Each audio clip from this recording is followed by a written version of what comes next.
Gadelha, tá? Sou professor de Direito Constitucional 1 com vocês nessa disciplina, né? Nós vamos ter aqui alunos do primeiro período, do segundo período, né? Quem for do primeiro período, sejam bem-vindos à Faculdade Metropolitana, pela escolha, pela aposta, né, na faculdade e nos professores. Vocês vão perceber que é um curso,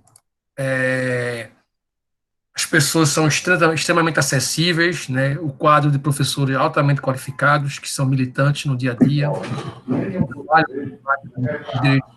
Boa noite, professor. Sempre atuantes, operadores do direito. Então, isso é muito importante, essa prática, ela é fundamental para quem está iniciando na carreira jurídica, né? Seja bem-vinda, entrou Ruth Cavalcante, seja bem-vinda, querida. Obrigada. Boa noite para a senhora. Me apresentar, meu nome é Marcelo Gadelha, sou professor de Direito Constitucional de vocês, né? Ensino na faculdade, ensino Constitucional 1, 2 e 3. Esse período, mais uma vez, estou com a disciplina Constitucional 1, né, que é uma a Constituição e o direito constitucional é a nossa carta maior, né?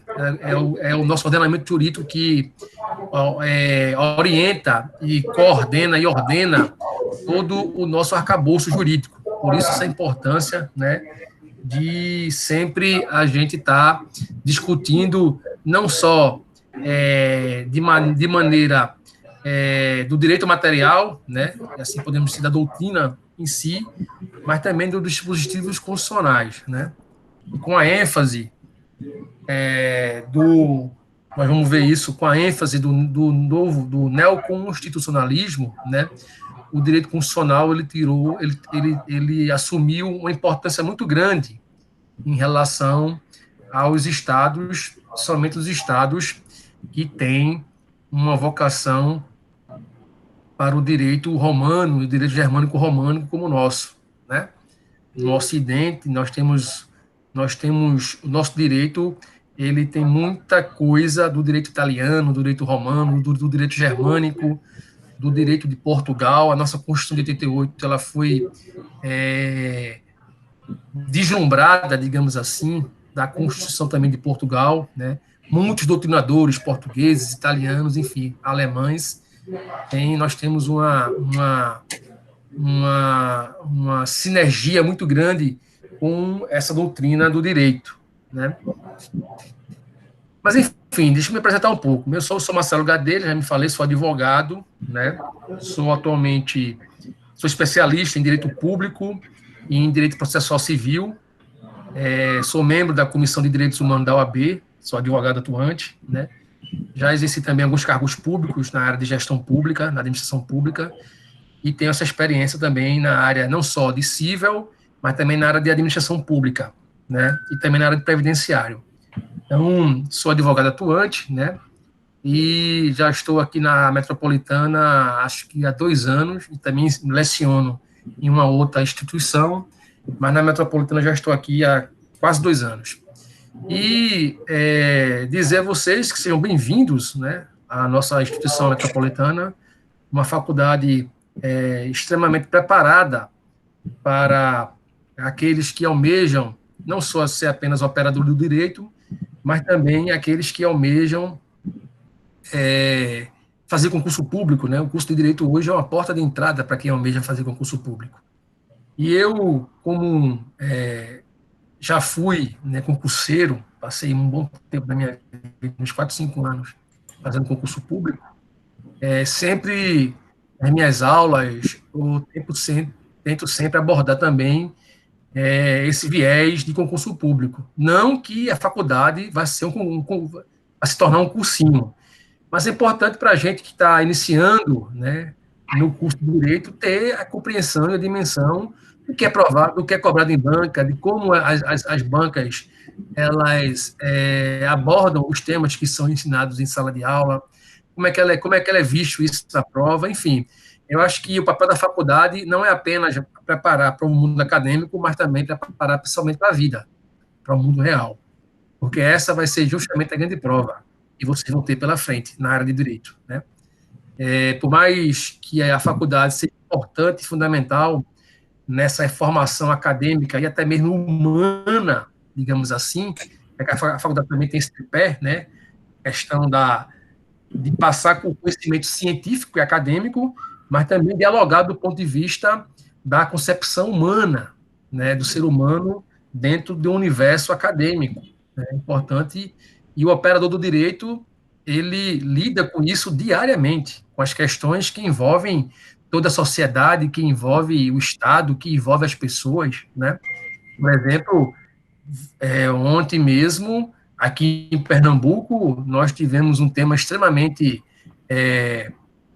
palpável de discussões, que foi a questão do aborto daquela menina de 10 anos, né? Uhum. Tem a ver justamente com o direito funcional, com o direito à vida, com o viés também com o aborto, que tem a ver com a questão da tipificação penal do aborto legal, mas, inevitavelmente, o operador do direito, ele sempre está atuando, né, em questões que envolve ou que envolve interesse de pessoas ou que envolve interesses difusos e coletivos da sociedade. Então, portanto, o curso de Direito é um curso que é extremamente enriquecedor do ponto de vista não só da prática jurídica, mas também do conhecimento, né?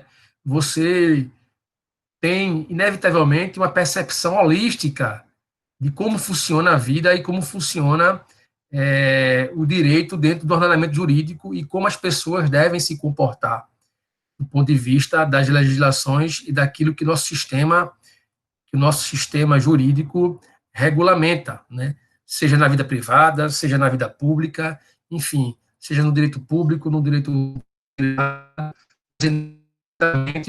nós estamos todos conectados a regulamentação do Estado, que está se manifestando através dos poderes do povo, outorga os seus representantes através dos nossos parlamentares. Professor, desculpa, mas o seu microfone está falhando.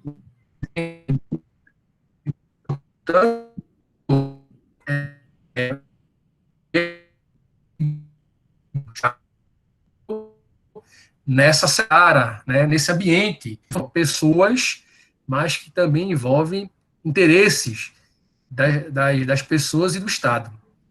Vou falar um pouco mais devagar, que alguém falou que está falhando um pouco. Às vezes está falhando o microfone. Não sei o que está acontecendo.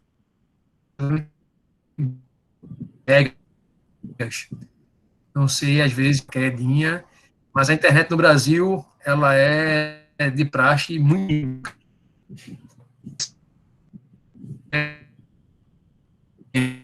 E está congelando também, professor. O fica congelado. E tem a ver com o direito à comunicação, com o direito institucional. Né? Falando internet, para quem não sabe, ela não está como um direito essencial na nossa Constituição, mas ela é compreendida como um direito essencial, fundamental para todas as pessoas. Porque, vejam bem, imagine, nessa realidade que nós estamos vivenciando de Covid, do mundo virtual, o que seria de nós se não nós tivesse a internet para nos comunicar e trabalhar e nos dialogar com o mundo, né? Então, do ponto de vista hoje, a internet hoje é visto pela doutrina, mesmo não estando na nossa Constituição, como um direito fundamental e essencial. Pois bem, dito isso, né, fazendo esse preâmbulo, digamos assim, gostaria de passar para vocês assim alguns livros interessantes para vocês manusearem, enfim, já começarem a ler, a se debruçar sobre as matérias constitucionais. Eu geralmente, né, deixa eu ver aqui, eu coloco isso no quadro quando a gente está na aula virtual. né? Mas eu posso depois, vou falar aqui, mas eu posso depois passar no PowerPoint alguns professores interessantes, alguns livros interessantes. Vamos lá. Tem um livro muito interessante, que é o livro de Dirley da Cunha Júnior, que é o curso de Direito Constitucional Dirley da Cunha Júnior, que é uma da editora Juspodium, que é um livro barato. Quem não conhece a editora Juspodium, é uma editora vocacionada para livro de concurso, né? Do professor. Deixa eu ver aqui. O professor Fred Didier, é o dono da Juspodium. Mas os cursos da Juspodvin, os livros são muito acessíveis para nós, meros estudantes e advogados, né? Então, é um livro bastante interessante. Um outro livro também muito interessante é o livro de Pedro Lenza, de Direito Constitucional. O livro de Pedro Lenza é extremamente didático. Extremamente didático. Eu confesso que é um livro, assim, para quem já tem uma certa base, para pegar, para fazer uma revisão, digamos assim. Vou fazer um concurso e quero fazer uma revisão. O livro de Pedro Lenza é um livro excelente. Excelente. Muito bom. É o livro de direito.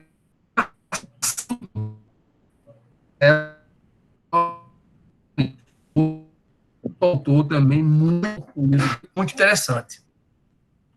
E vamos lá. Um livro extremamente interessante para aqueles que querem se aprofundar no direito constitucional, que realmente eu quero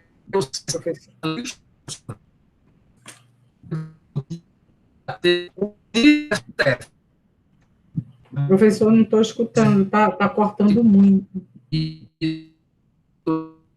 Está muito ruim.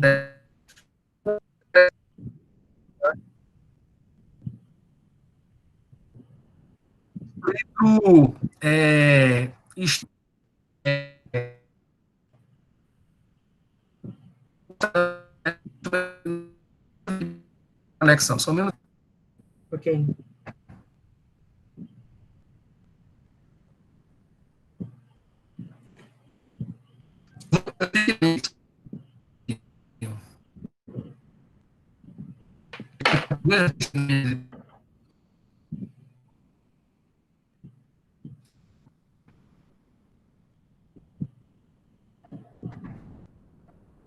Pronto, já mudei. Vê se melhorou aí. Feedback para ver se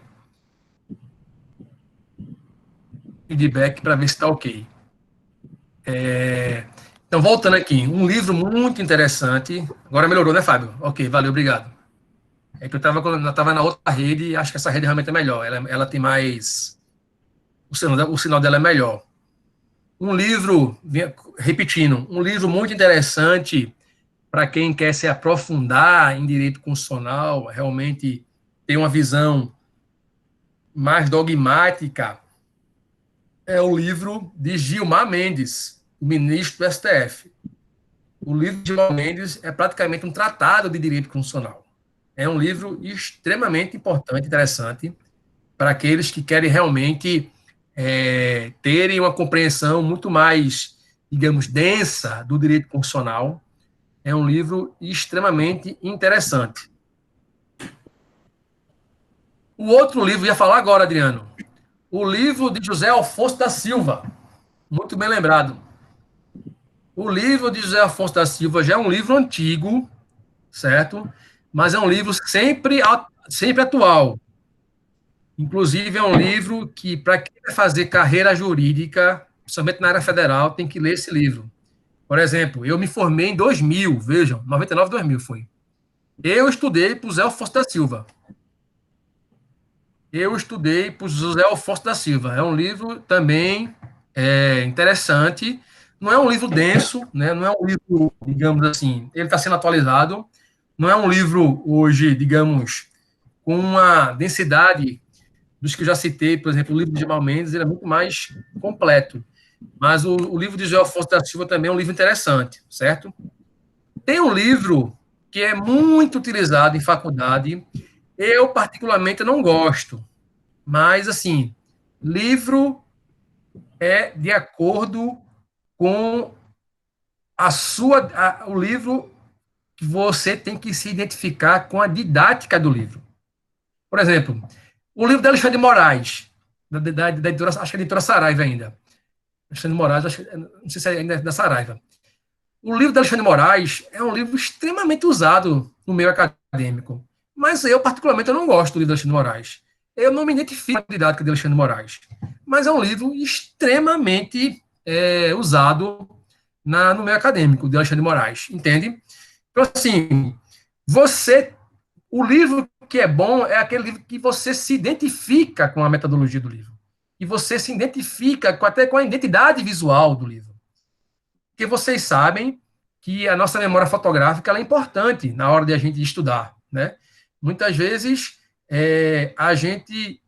o aluno, eu digo isso, né, o estudante, ele precisa também identificar e encontrar qual é a metodologia de ensino melhor para o aprendizado dele. Porque o que funciona com um não funciona com o outro, não é verdade? Então, assim, a memória fotográfica, muitas vezes, ela é importante. Como esse livro é abordado, o organograma que o autor traz no livro sobre determinado assunto, sobre determinado tema, às vezes, em vez de trazer o assunto com letras garrafais, traz um organograma muito mais explícito, muito mais explicitado, muito mais visível.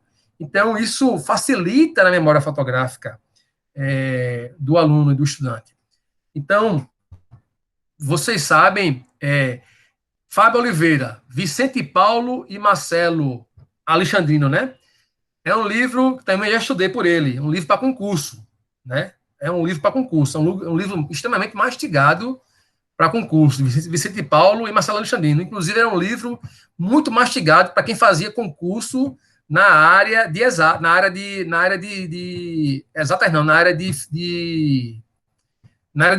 fiscal, na área fiscal, TCU, na área de TCE. É um livro muito focado para essa área, porque os dois, ambos, são auditores, né? Inclusive, não sei qual é parece que é auditor da Receita e eu é do Tribunal de Contas, então é um livro muito voltado para essa área fiscal. Mas é um livro também interessante, né? É um livro interessante. Ou seja, existe muitos doutrinadores interessantes no Brasil, né? Do ponto de vista do direito constitucional, inclusive autores consagrados, né? E é que sim, você tem que se identificar com a sua forma de estudar, com a sua metodologia de ensino. Porque, vejam, o que adianta você ler 20, 15, 30 páginas e, quando terminar de estudar, não se lembrar de nada. No outro dia, você pergunta, você vai naquela sua memória, né, no seu HDzinho, e não se lembra de nada. Então, estudar não é apenas ler, você tem que também fazer um passo a passo para você assimilar o conhecimento, né? Porque eu digo isso porque eu cometi esse erro, né? Que eu estudava 10, 15, achava que o importante era ler 10, 15, 30 páginas por dia, mas no final do dia, o que é que realmente tinha de aprendizado? O que é que realmente eu consegui tornar um substrato do conhecimento? Então, vocês têm também que ter essa perspicácia, né? Essa sensibilidade, porque a forma de estudar, ela influi muito no conhecimento. Né? Muitas vezes você sabe que tem alguém, claro, que tem muito mais facilidade de decorar ou mais facilidade de pegar um determinado assunto, mas muitas vezes a forma de estudar é uma forma errada, uma forma equivocada, né? Então é importante a gente sempre ter esse nível de aprendizado, essa forma de estudar é importante, porque a neurolinguística, né, está aí provando, está aí afirmando que eu não estou falando é mentira. O nosso cérebro ele precisa ser exercitado, né? Nós utilizamos pouquíssima capacidade do nosso cérebro e, portanto, é preciso a gente identificar uma forma de estudar. Tem gente que estuda fazendo resumo, e outros que estudam grifando, ou fazendo algumas observações no livro, enfim. Essa metodologia, você tem que saber qual é a melhor que é boa para você, né? É aquela coisa, não existe remédio, não existe receita, né? Existem técnicas. Estudar, fazer exercício, fazer revisão importante. Revisão é muito mais importante. Por exemplo, vou fazer um concurso público daqui para a semana. Já estudei metade do assunto, né?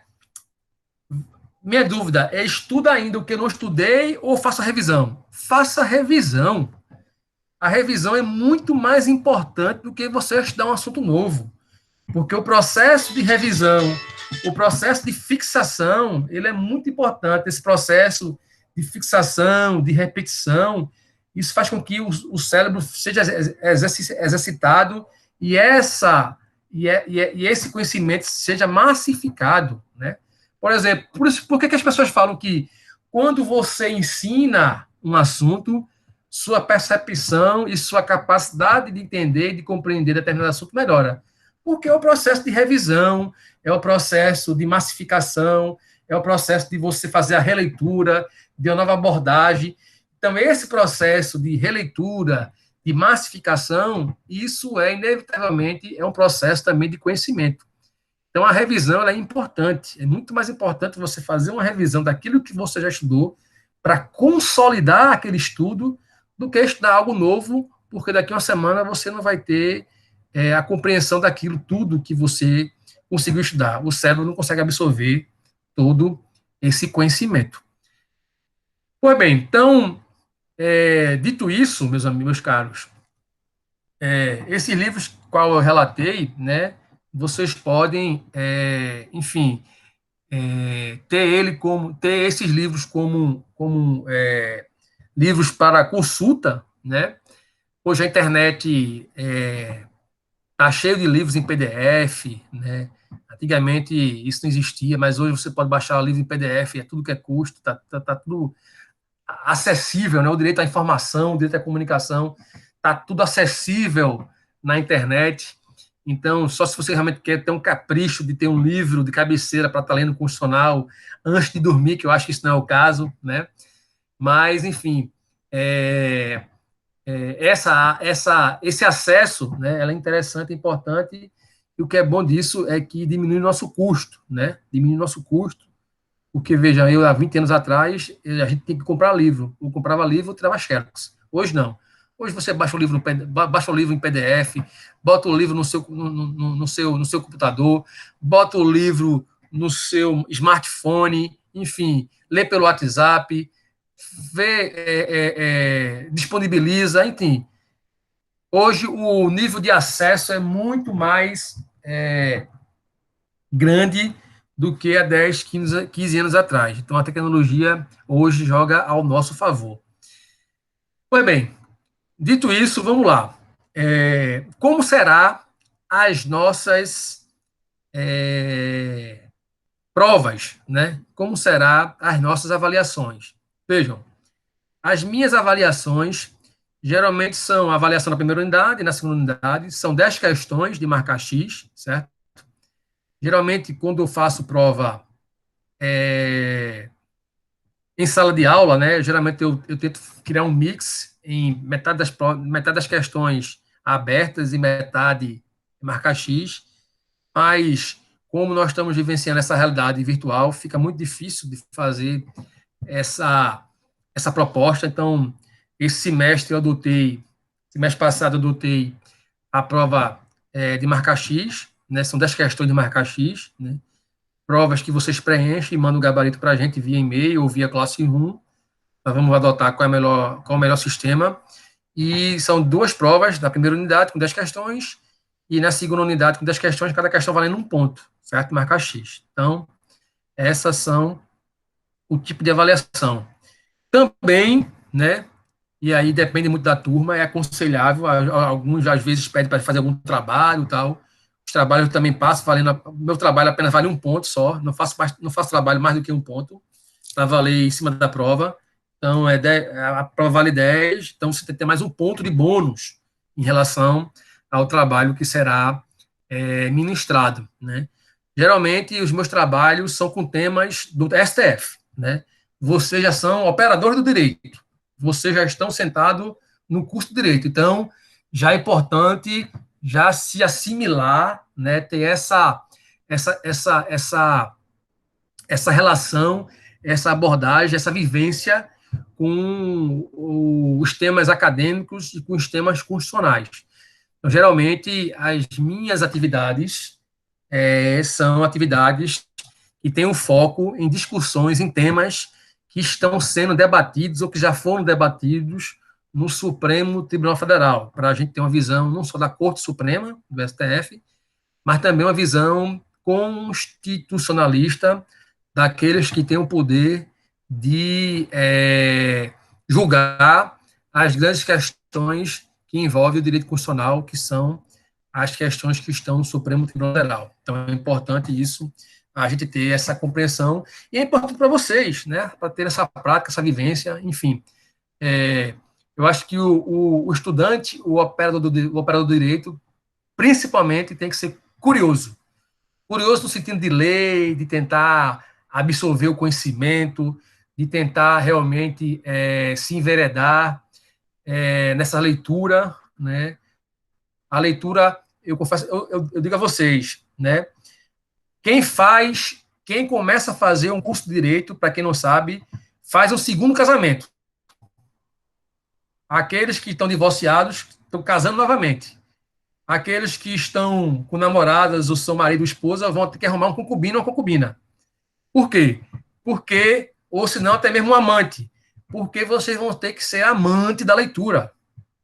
Vocês vão ter que ser amante da leitura. É inadmissível um operador do direito, é inadmissível um estudante de direito fazer o curso de direito e dizer, olha, não gosto de ler. Então, desculpe a honestidade, desculpe a franqueza, vocês escolheram o curso errado. Porque o curso de direito é um curso vocacionado para aprofundamento do conhecimento, aprofundamento da leitura, de teses, de discutir teses, de levantar novas teses, de confrontar as teses que estão em evidências, enfim. E para isso, precisa de muito estudo e de muita leitura. Então, inevitavelmente, o curso de Direito ele está vocacionado para isso. E uma outra questão é que é um aprendizado contínuo, viu? É um aprendizado contínuo. Você nunca vai saber de tudo e tudo que você sabe, às vezes, pode ficar obsoleto. Porque o direito, como a vida, como o mundo e como a contemporaneidade, ele muda de acordo com a nuvem, né? Então, o direito, digamos, o bom do direito, o gostoso do direito, é que ela é uma ciência dinâmica, ela não é uma ciência estática, ela está sempre em transformação, sempre em mudança, acompanhando as grandes transformações da sociedade, acompanhando as grandes transformações da civilização. Então, o direito tem essa perspectiva e essa realidade. Então, vocês nunca estarão parados. O estudante de direito, o operador do direito sempre está em movimento com os acontecimentos, em movimento com as transformações sociais, em movimento com os novos ordenamentos jurídicos, enfim, todo dia sai um MP, todo dia sai uma lei nova, todo dia um dispositivo é revogado, todo dia tem uma discussão de uma PEC que está em discussão na Câmara, projeto de emenda constitucional, enfim, todo dia o direito está em movimento, né? E isso faz com que a gente justamente tenha essa responsabilidade, claro, de estar acompanhando aquilo que nos interessa, daquilo que nós estamos especialistas, né? Inevitavelmente, nós não podemos ser generalistas. É impossível ser generalista no direito, saber de tudo. É impossível. Você tem que ser bom em alguma coisa ou em algumas coisas e se aprofundar, enfim, virar um especialista ou expert em determinada área, em determinada tese, enfim, e aí construir sua carreira e fazer o seu nome. Pois bem, então, em linhas gerais, meus caros, era basicamente isso que eu queria trazer para vocês aqui, né? Dizer que estamos muito lisonjeados em começar novamente esse semestre, né? Cada semestre é uma porta de conhecimento, uma troca de conhecimento. Eu estou aqui, professor, apenas para ministrar a aula, mas a sala de aula, que a gente chama de sala de aula invertida, ela é importante porque o conhecimento, ela não é uma mão única, o conhecimento é uma mão dupla, né?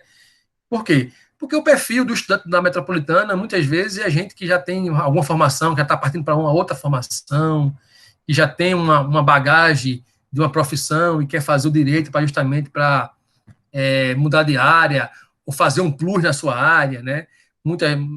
Já tive alunos contadores que queriam fazer direito para justamente juntar a área de finanças com direito. Outros são administradores, queriam fazer o direito justamente para dar esse plus. Enfim, tem o perfil de todos, né? São um perfil multifacetado. Então, esse conhecimento, muitas vezes, é um conhecimento de mão dupla, né? O professor, ele não é o dono da verdade. O professor, ele é apenas um promulgador daquele conhecimento, né? E que aquele conhecimento é um conhecimento que está em processo de desenvolvimento, não conhecimento estático, né? O direito não é estático. Então, o professor, ele é um elo, né, de ligação e um elo de abordagem, de manifestação desse saber, desse conhecimento, mas que esse conhecimento ele não está acima de tudo e de todos, né? Esse conhecimento ele é construído, claro, através da doutrina, através das normas doutrinárias e científicas, mas, acima de tudo, ele é construído em sala de aula, né? Ele é discutido, debatido, e ele é efetivado, ele é materializado em sala de aula. Então, eu desconfio muito daqueles que têm algum tipo de soberba, porque muitas vezes a soberba é um para-choque para a insegurança, né? E eu tenho muita afeição e afeto à simplicidade e ao conhecimento mútuo, né? Porque muitas vezes a grande escola é a escola da vida, né? Nós preparamos vocês para serem advogados, serem operadores do direito, mas efetivamente os operadores e os advogados que vocês serão futuramente, quem vai lapidar esse advogado é a vida. Nós preparamos a pedra bruta do operador do direito. Mas quem vai lapidar, né? Quem vai lapidar um futuro juiz, quem vai lapidar um futuro promotor de justiça, quem vai lapidar o delegado, ou um advogado civil ou penal, é a vida, são vocês, né? São vocês que vão, justamente, através da experiência de vocês, né, que vão fazer essa lapidação. Então, portanto, o nosso papel aqui é justamente preparar essa pedra bruta, né, que ela seja a mais perfeita possível, se é que se pode falar em perfeição quando está se falando em uma pedra bruta. Mas é em cima desse contexto que nós temos essa capacidade, essa compreensão. Por isso que a sala de aula, para mim, ela é motivadora, porque sempre é um espaço de aprendizado, sempre é um espaço da dialética, né? E a dialética ela é importante porque você não faz nada sozinho, e nem muito menos você pode ter uma existência solitária, né? E a sala de aula lhe permite você ter essa compreensão, né? Essa amplitude do mundo, essa amplitude da vida, muitas vezes ela é reproduzida em sala de aula, né? Justamente no direito, que nós tratamos de temas que envolvem as pessoas, né? Muitas vezes é um caso que a pessoa se identifica ou que já vivenciou aquilo, e muitas vezes a vida das pessoas ela é relatada em sala de aula. Muitas vezes o direito tem essa possibilidade de a gente discutir temas jurídicos, mas que na realidade são temas que envolvem pessoas, que envolvem sentimento, que envolvem relação, que envolvem muitas vezes conflitos e que envolvem inevitavelmente a vida das pessoas. Então, isso que é apaixonante no direito. Bem, meus caros, dito isso, vamos trabalhar um pouquinho, né? Vamos começar hoje. Geralmente, o primeiro dia de aula é um dia de conhecimento, um dia de descoberta, né? Ainda de apresentação, mas eu vou compartilhar aqui com vocês o material que eu já preparei, tá? Que é o preâmbulo do nosso curso de Direito Constitucional. Isso é interessante. Eu vou colocar, e eu não consegui baixar, justamente a ementa do curso de Direito. E que nós vamos ver, quais são os assuntos e tal. É importante fazer isso. Não consegui achar, porque, para quem não sabe, semestre passado nós tivemos uma reformulação no curso do Direito, certo? Então, quando eu entrei na faculdade, eu questionei a coordenação, né, eu e também outros professores, que o curso de Direito Constitucional estava meio que equivocado em relação aos temas que estavam sendo abordados para o Constitucional 1, Constitucional 2 e Constitucional 3. E nós fizemos a reformulação, atualizamos, na realidade, fizemos uma nova abordagem muito mais atual, né, para que o estudante de Direito, de Constitucional 1 principalmente, e de Constitucional 2, né, tivesse a possibilidade de ver aquilo que era para ver. Porque, por exemplo, vou dar aqui um exemplo prático. No meu primeiro semestre, na faculdade, aqui em Metropolitana, os alunos do Direito Constitucional 1, de forma equivocada, eu achei, mas enfim, e aí foi que mudou. Na segunda unidade, começaram a ver as ações diretas de inconstitucionalidade, a DIN, a DECOM, a DPF, ações de constitucionalidade de promissão, algo muito prematuro, porque requeria um embasamento também teórico de processo civil, né, porque tratava de mandato de segurança, perdão, de liminar, que são ações constitucionais. Então, ficava muito ruim para o aluno do primeiro período, inclusive até mesmo do segundo período, que não tinha uma experiência ainda em processo civil, em processo, já está vendo as ações constitucionais. Né? Porque ações constitucionais já para ver no direito constitucional 3, no quinto ou sexto período, como já tem um certo embasamento de processo civil e tal. Então, eu cheguei a lecionar para os alunos do primeiro período as ações constitucionais, né? E realmente verificaram que realmente estava equivocada essa abordagem e fizeram essa reformulação. Então, por sorte de vocês, né, nós vamos começar do começo mesmo, começar do início de direito constitucional, do início do preâmbulo, devagarzinho, né? Aquilo que vocês não entenderem, pode tirar dúvida, pode parar, a gente volta, a gente volta, mastiga. Se a gente mastigar e não tiver legal, a gente bate o garfinho, dá uma papinha de direito constitucional, mas vocês vão aprender. Uma coisa é certa, vão terminar o semestre de Direito Constitucional 1 já debatendo com o ministro Gilmar Mendes e com o ministro Fux, do Direito do STF. Já vão poder mandar um e-mail questionando a decisão sobre determinado tema em relação ao que está sendo discutido no STF. Mas vamos lá, meus caros, deixa aqui compartilhar o material com vocês. Só um minutinho.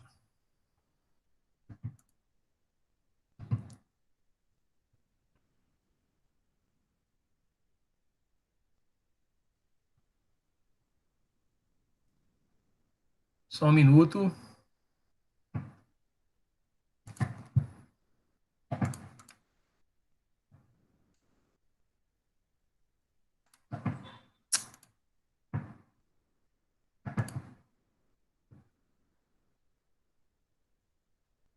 O senhor vai botar no portal o material? Pois bem.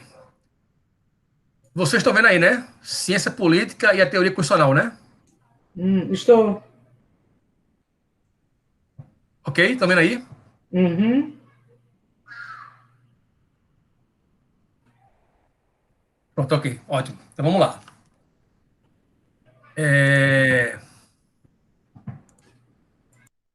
Qualquer coisa, manda.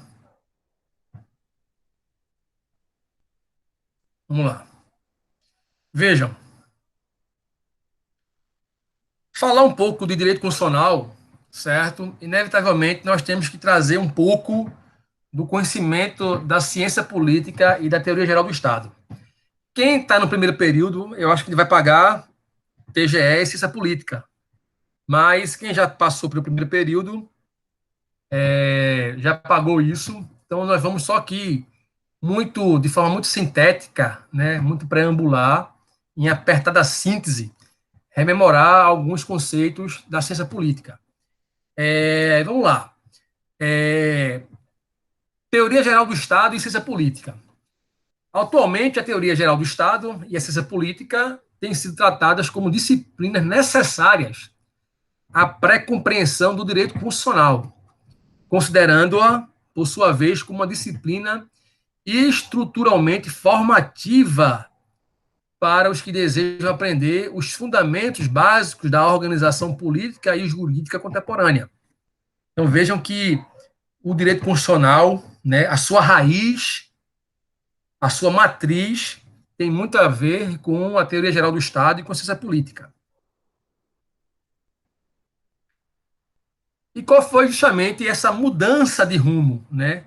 Dessa mudança do processo de aparecimento, do surgimento, digamos assim, da introdução de uma disciplina, ou de uma disciplina chamada direito constitucional. Vejam, da passagem do Estado liberal para o Estado do constitucionalismo social, até o Estado democrático de direito, que reduziam a TGE a uma espécie de introdução ao direito constitucional, certo?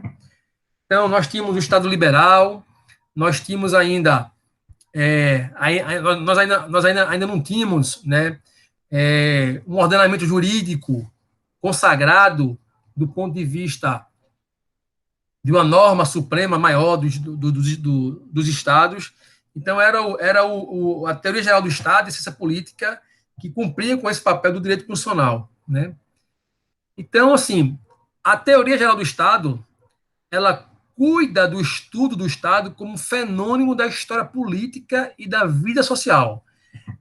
A teoria geral do Estado, ela trata dessa historicidade política e da construção social e política do Estado, né? E professor, dá licença, tem um aluno querendo entrar e não está conseguindo. O que nós podemos fazer em relação ao estudo da ciência política, da amplitude e essa diferenciação. Vejam, não se pode, contudo, confundir o objeto de estudo da teoria geral do Estado com a ciência política. Embora se afirme com entusiasmo a relação entre as duas disciplinas, é inevitável que é uma relação muito próxima, é inegável que a ciência política possui um objeto de estudo mais amplo, já que os fenômenos políticos transcendem o Estado. Na verdade, a ciência política, ela tenta estudar todo o arcabouço, todo o sistema político que envolve o Estado. Portanto, ela suplanta, ela tem uma capacidade muito maior de ampliação de apenas ficar focada no Estado. E aí, justamente, que se afirma que a ciência política possui um objeto de estudo mais amplo, já que os fenômenos políticos transcendem o Estado, abrangendo outros agrupamentos sociais menos complexos, o que dificulta a tentativa de limitar o alcance do termo política à restritiva concepção de ciência do Estado. Então, vejam que a teoria geral do Estado e a ciência política, elas têm uma certa similitude, mas são diferentes, né?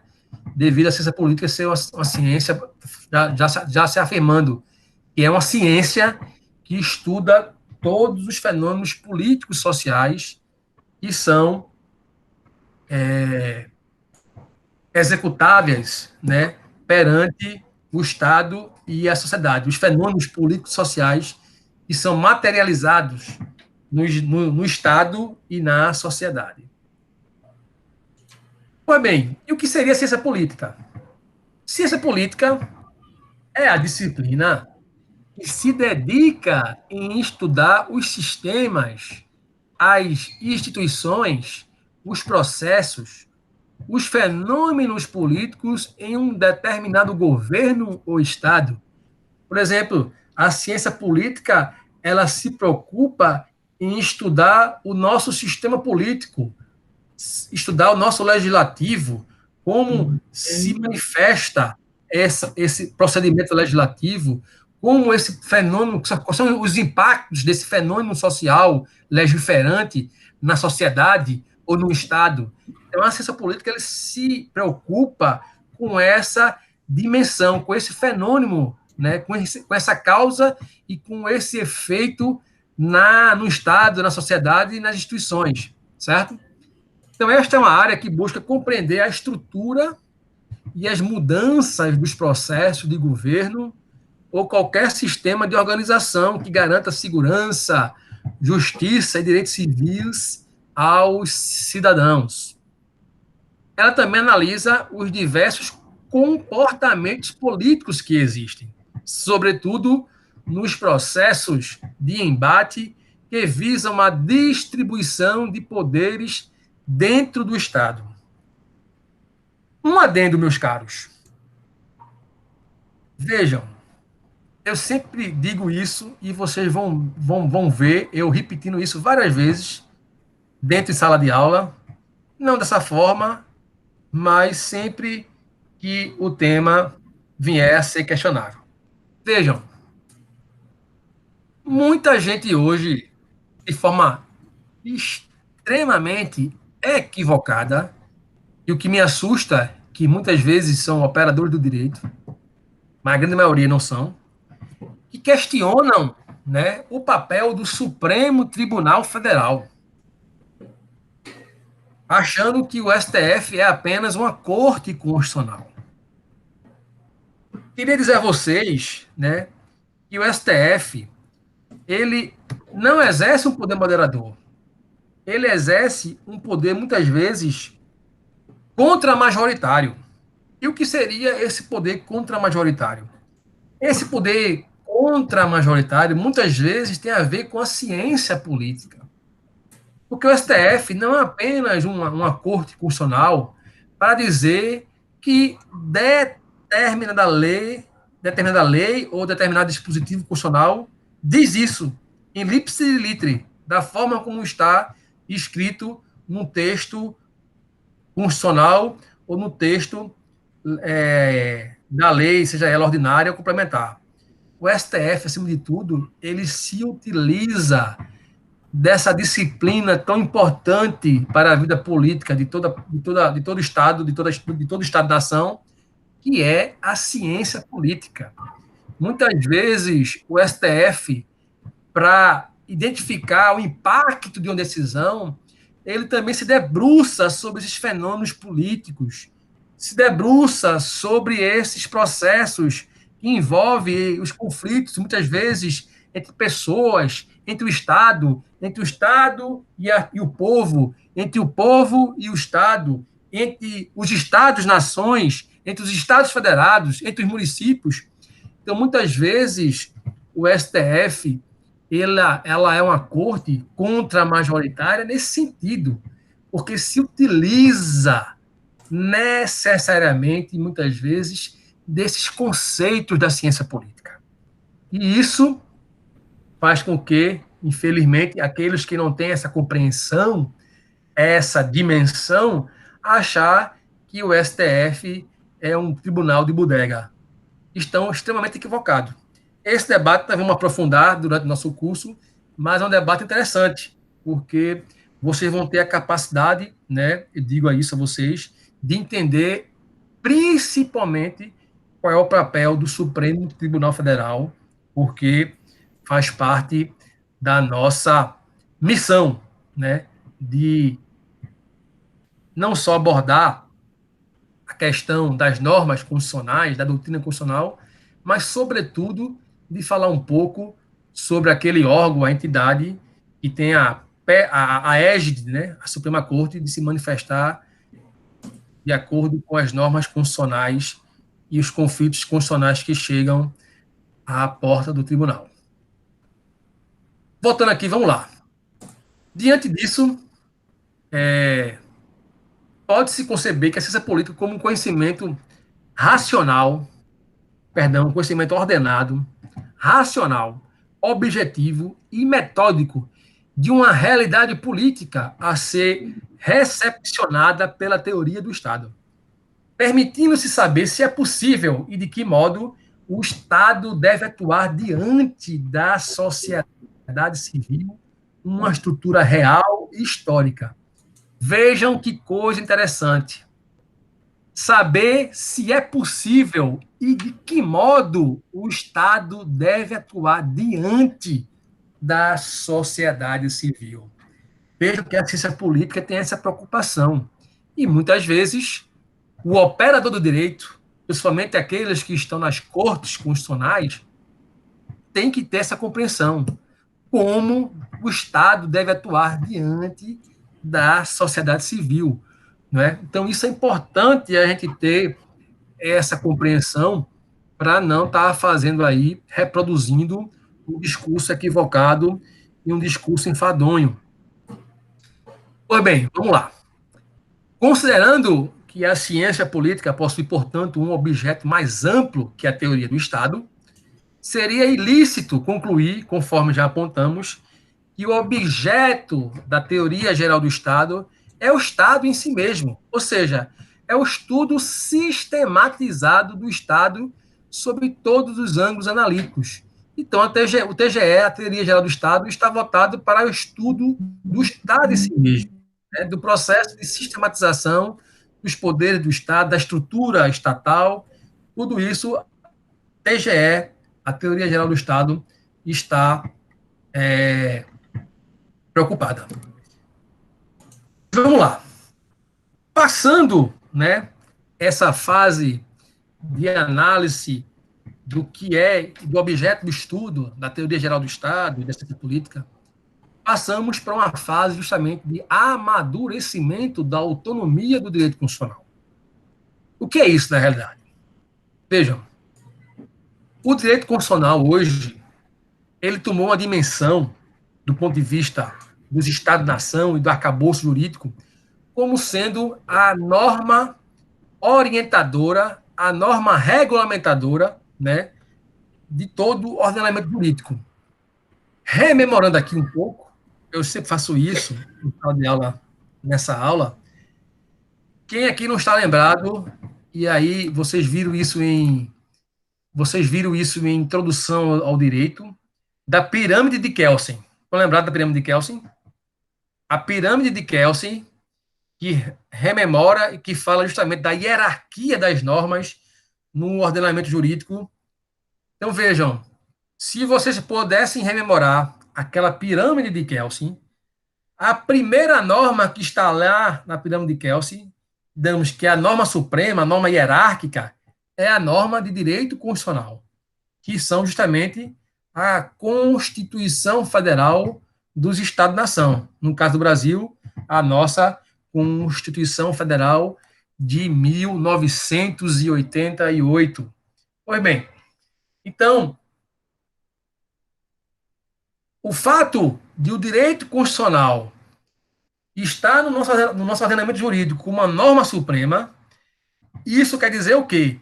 Que todas as normas abaixo do direito constitucional, e aí eu digo, as leis complementares, as leis ordinárias, as medidas provisórias, os decretos-leis, as portarias ministeriais, as medidas provisórias, todas elas têm que seguir a orientação do que as normas constitucionais orientam.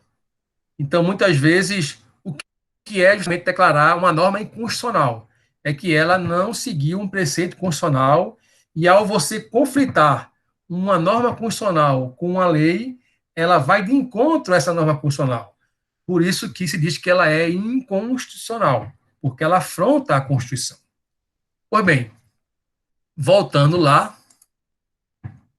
aqui, então, as fases de amadurecimento da autonomia do direito constitucional podemos elencar na primeira fase, que pode ser chamada de nascimento ou infância do direito constitucional. Aconteceu no processo de redemocratização, marcado pela transição da ditadura militar para uma nova ordem democrática. Nesse período, prevaleceram o chamado constitucionalismo da efetividade e a fase processual do controle de constitucionalidade. Então, essa primeira fase, ela foi consolidada após o processo de redemocratização da nossa democracia, após o processo ditatorial que nós vivenciamos depois do golpe de 1964. O segundo momento histórico pode ser definido como a adolescência do direito constitucional brasileiro e novas formulações doutrinárias que se agregaram ao rol que fora construído, notadamente, e o neoconstitucionalismo e a teoria dos direitos fundamentais.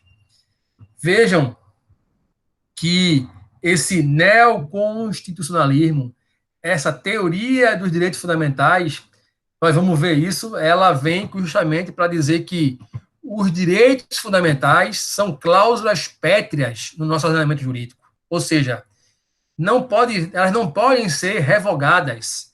Não pode existir nenhuma lei e nenhuma emenda constitucional que façam a revogação dessas normas fundamentais, porque elas são normas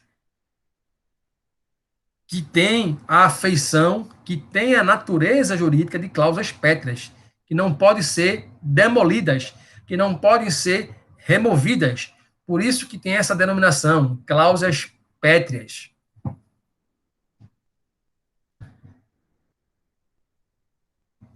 E, numa outra fase, né, o direito constitucional avançou na sua afirmação e no seu afastamento da ciência política.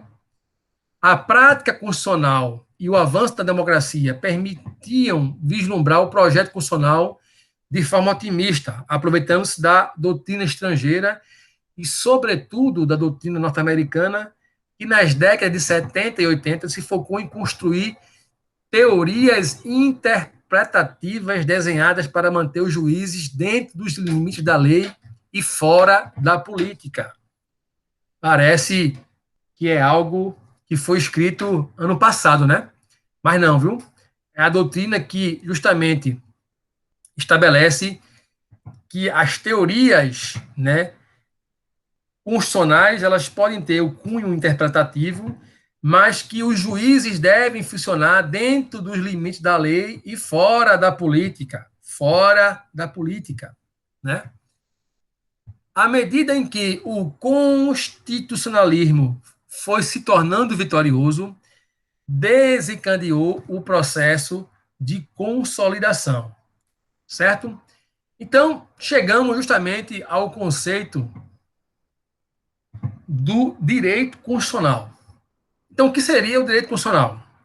O direito constitucional, né, é um ramo do direito público que estuda os princípios, as regras estruturadoras do Estado e garantidoras dos direitos e liberdades individuais. Essa é uma definição de Paulino Jacques.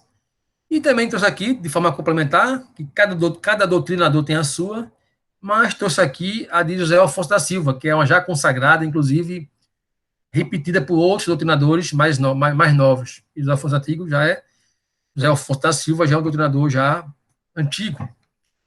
Consiste num sistema de normas. O que seria o direito constitucional? Perdão, o que seria a Constituição? Consiste num sistema de normas jurídicas escritas e costumeiras que regulam a forma de Estado e a forma de governo, o modo de aquisição, o exercício do poder, estabelecimento dos seus órgãos e os limites de sua atuação. Então vejam que a Constituição trata sobre isso, sobre as normas costumeiras, as normas escritas, a forma de governo, a forma de Estado, presidencialismo, república, né? O nosso artigo 1º da nossa Constituição diz o quê? Que nós somos um Estado democrático de direito, República Federativa do Brasil, consolidada como um Estado democrático de direito. Então, vejam que nós vamos ver isso também, mas o nosso ordenamento jurídico constitucional, ele é imbuído, ele é norteado, digamos assim, por dois grandes meta-princípios, digamos assim, duas grandes regras, né? Se você pegar aqui a Constituição tem mais de 200 artigos. Mas existem dois princípios ou duas regras, né? E nós podemos elencar como os princípios dos princípios, ou a regra das regras, que são dois metaprincípios, duas regras que orientam e norteiam todo o nosso ordenamento constitucional. O primeiro é justamente o princípio ou a norma jurídica do Estado democrático de direito. Essa é essencial e fundamental. Uma outra que está, digamos, em égide, se assim podemos dizer, em égide de igualdade e acima das demais, é o princípio da dignidade da pessoa humana. Esses dois princípios, eles são basicamente os grandes orientadores, norteadores de todo o nosso arcabouço constitucional que está previsto na nossa Constituição. O princípio do Estado Democrático de Direito e o princípio da dignidade da pessoa humana. E dando continuidade, né, apenas para nível de conhecimento, né, o verbo latino constituere, sabe que o direito, nosso direito tem origem romana, então, por muito tempo, o latim era muito utilizado nas peças, em verbetes jurídicos, né? Hoje ainda se usa, mas não com tanta evidência, né? Como juiz a quo, juiz a quem, ipsi litere, enfim, inaudita terá partes, alguns termos de cujos, né? Alguns termos em latim que ainda nós utilizamos, mas nada com massificação como era antigamente. Vejam bem.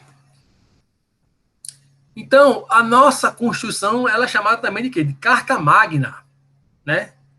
Carta Política, Norma Ápice, Lei Fundamental, Lei Magna. Então, todos são atribuições, digamos, são apelidos ou atributos, né, nominativos referente à nossa Constituição Federal, né? Quando eu me referi à Carta Magna, eu estou me referindo à nossa Constituição de 88. A Lei Fundamental ou a Lei Magna, eu estou me referindo à Constituição. E qual é o objeto de estudo do direito constitucional? O objeto de estudo do nosso curso de direito constitucional, inevitavelmente, é justamente a nossa Constituição Federal, promulgada em 1988 pelo saudoso presidente da Constituição, o saudoso deputado falecido Ulisses Guimarães. Então, o nosso objeto de estudo, né, é justamente a nossa Constituição Federal. Nós vamos, nesse semestre, estudar alguns dispositivos e algumas matérias do ponto de vista do direito material. Vamos lá. Como podemos classificar o direito constitucional? O direito constitucional pode ser classificado como um direito constitucional positivo, né, que é aquele que tem por objeto o estudo de determinada Constituição, o estudo sistemático da Constituição da República Federativa do Brasil, é um estudo que é feito pelo direito constitucional positivo. É isso que nós vamos fazer. Nós vamos estudar a nossa Constituição de 88, nós vamos estudar os dispositivos, os artigos, a doutrina constitucional. Então, nós vamos estudar através do direito constitucional positivo. E o que seria o direito constitucional comparado? É aquele que estuda com interesse predominantemente comparativo de duas ou mais Constituições. Exemplo, o interesse não é a análise de uma Constituição, mas sim a comparação de mais de uma com outro ordenamento jurídico, né? Por exemplo, eu estudar aqui, fazer um estudo comparado entre o nosso direito e o direito português, que tem muita similitude, mas entre o direito brasileiro, constitucional, e o direito americano, que tem muita divergência, porque o direito americano é um direito consuetudinário, né? Então, o common law. Então, há uma diferença gritante. Para quem não sabe, hoje, um estudo que está sendo muito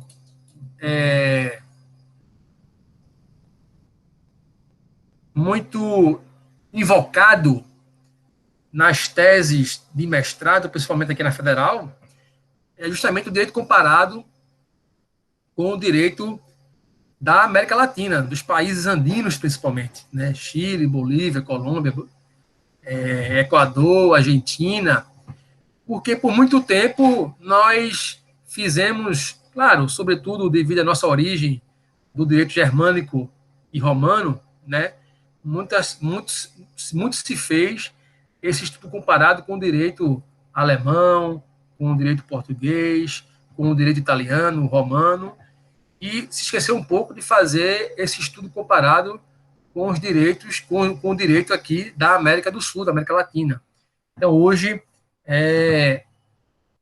há uma linha de estudo muito forte, vocacionada para essa área de direito comparado, aqui, somente na UFPE.